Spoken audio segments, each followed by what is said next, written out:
रावलपिंडी में मुबैना तौर पर खाविन के हाथों नौ ब्याहता दुल्हन के कत्ल की तहकीकात जारी हैं। इस पर हम बात करते हैं डॉन न्यूज़ के रिपोर्टर ताहिर नसीर से। ताहिर, बताइएगा, इस केस में अब तक 2 अहम गिरफ्तारियां हो चुकी हैं। सुसर की गिरफ्तारी का अमल किया जाना था, क्या बताती है पुलिस इस बारे में?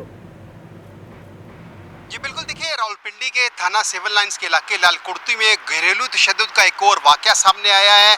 नई नवेली दुल्हन को उसके शोहर, सुसर और मुलाजिम ने तशद्दुद का निशाना बनाकर कत्ल कर दिया है।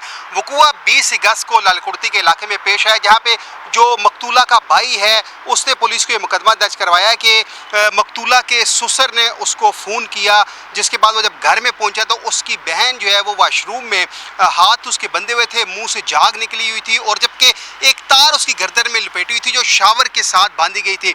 मदई मुकदमा ने पुलिस को ये भी बताया कि जो उसकी हमशीरा है उसकी शादी नवंबर 2025 में जो है वो फैसल असगर के साथ हुई थी। फैसल असगर और उसके दरमियान अक्सर लड़ाई झगड़ा रहता था। मदई मुकदमा ने पुलिस को ये भी बताया कि उसको शुबा है कि उसकी हमशीरा हिना जवेद को उसके खावन फैसल असगर, उसके ससुर असगर अली और मुलाजिम ज़िशान ने मिलकर कत्ल किया है।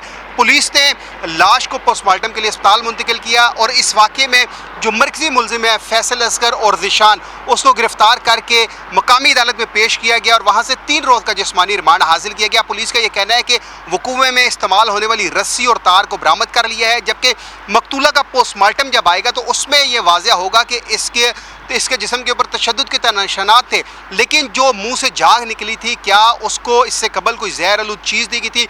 पुलिस का ये भी दावा है कि जो मुलजमान के ज़रिए इस्तेमाल मोबाइल फ़ोन्स थे उनको भी कब्ज़े में ले लिया गया है, उनका रिकॉर्ड हासिल किया जा रहा है, उनका फ्रांसिक करवाया जाएगा और इसके साथ साथ जो 2 मुलजमान गिरफ्तार हुए हैं, मकतूला का खावन और मुलाजिम, उनका DNA टेस्ट भी करवाया जाएगा। पुलिस ज़राए से ये भी मालूम हुआ है कि जो मरकज़ी मुलजिम का वालिद है उसका बयान पुलिस ने रिकॉर्ड किया और उसके रावलपिंडी छोड़ने के ऊपर पाबंदी आयद कर दी गई। ताहम पोस्टमार्टम रिपोर्ट आने के बाद मज़ीद हक़ाइक़ सामने आएंगे।